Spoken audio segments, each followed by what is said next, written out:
We're so done with new year, new you. This year, it's more you on Bumble. More of you shamelessly sending playlists, especially that one filled with show tunes. More of you finding Geminis because you know you always like them. More of you dating with intention because you know what you want. And you know what? We love that for you. Someone else will too. Be more you this year and find them on Bumble. I think I just won my taxes. Yeah? I just switched to H&R Block in about 1 minute. All I had to do was drag and drop last year's return into H&R Block, and bam, my information is automatically there. So I don't have to go digging around for all my old papers to switch? Nope. Sounds like we just leveled up our tax game. Switching to H&R Block is easy. Just drag and drop your last return. It's better with Block. This is Optimal Relationships Daily. When You Can't Find the One, 4 Things to Remember by Dr. Diana Kirschner of loveinninetydays.com. Is your heart broken? Has your love life gone down the drain? Are you feeling like you just can't find the one? This hopeless feeling, this dead-end idea, can be so devastating. The suffering of loneliness and heartbreak that you feel is real. It occurs in the part of the brain that experiences physical pain, and it is powerful. As the poet Khalil Gibran said, "Even as love crowns you, so it shall crucify you." And when you are disappointed, abandoned, alone, betrayed, or cheated on, it can feel like it is killing you. You may even be attacking yourself, saying, "I blew it. I screwed up and lost my one and only soulmate. There's something wrong with me. I'm too old and too fat." We really need to banish this kind of awful self-sabotage. So, here are 4 things to remember to overcome your hopelessness. When you can't find the one, tip 1. Remember, it's not about what has happened or is happening. It's about the meaning you give it. You break up with a guy and think, "I'll never find love because there's something wrong with me." Or, "I'm too old now and there are no good men left out there." Or, "I just lost my one true soulmate and no one else can ever be nearly as good." I call these negative knee-jerk thoughts relationship killer beliefs. It is these thoughts that cause all the suffering and pain. Not what he did or what he didn't do. Your awfulizing things are the culprits. And they are just thoughts. They are not true. I will say that again. They are just not true, even though they feel awfully true. There is nothing wrong with you, and there are good men out there. The reality is that dating and finding the one or ones, which I will discuss next, takes time. It simply takes time. When you can't find the one, tip 2. Remember, there is more than one soulmate for each person. In fairy tale land, the prince, the one perfect guy, is out there. You come together and bang, true lasting love. But in real life, there is more than one soulmate for each person. How do I know? Because we have given tens of thousands of sessions to single women all over the world. They come to us devastated because they lost a guy who they believe is their one and only soulmate. They are in despair and have lost hope. But the miracle is that as they go through coaching, so many times they find another soulmate, and the new guy is so much better than the original. For example, Jody was a nurse in her late 30s who was super busy with work and had very few dates. She met a guy who she thought was the great love of her life in college. He desperately wanted to marry her. However, Jody did not feel ready and said no.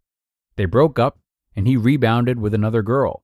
When she started coaching, she was fixated on her ex's Facebook page, with all the photos of his gorgeous kids. It was crushing. Then Jody came into coaching and learned that her heart was closed because of that early experience. She believed she lost her one and only soulmate, and it was game over for her. Then her coach pointed out that this was just not true, that there were others who could be incredible matches. Heartened, Jody started dating and found a new soulmate, a man who is even better to her, who treats her like a queen. Her new hottie is a better fit than her first boyfriend. They have shared service projects and great travel adventures, and Jody is over the moon. When you feel like you can't find the one, tip 3. Remember, your pain is teaching you an important lesson. The pain you feel is real, but think of it like touching a hot stove. If you ask, what is this pain teaching me? The answer will come up in your gut as an intuition. You will know where not to go, not to stay isolated like Jody was, or to pick someone who can hurt you in the same way as your ex, not to choose a player, a narcissist, an alcoholic, or a disinterested guy.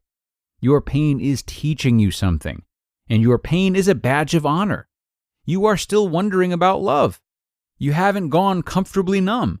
You haven't given up. You are still feeling and still alive.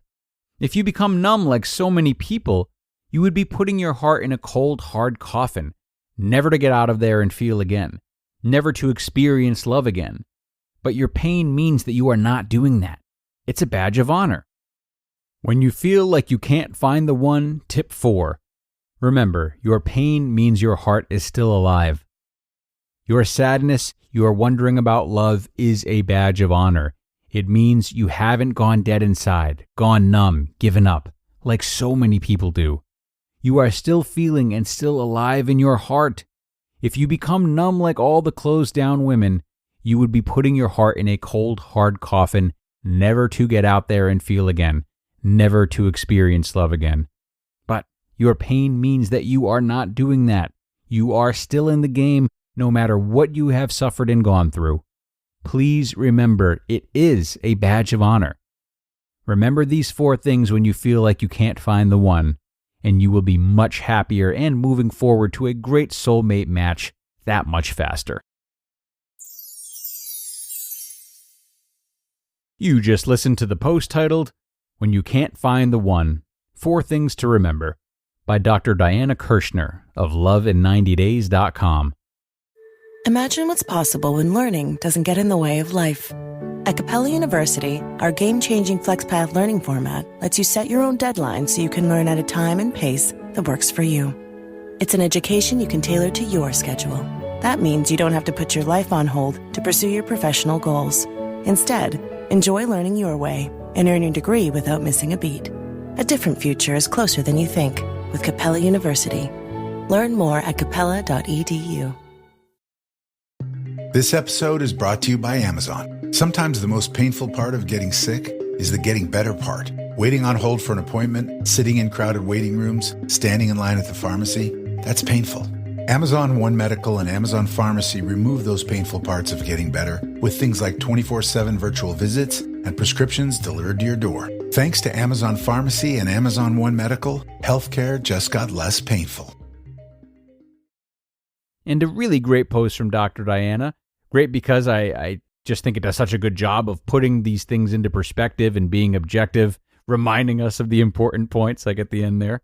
You know, when we're worried or frustrated about dating, or anything for that matter, it's near impossible to lead with perspective, even if we know what it looks like in the back of our minds. This is the type of post that so many of us need to hear, if nothing more than for a reminder. So if you find yourself in any kind of painful situation, apply the principles of today's post, and you may still feel hurt, but you can get yourself thinking more logically.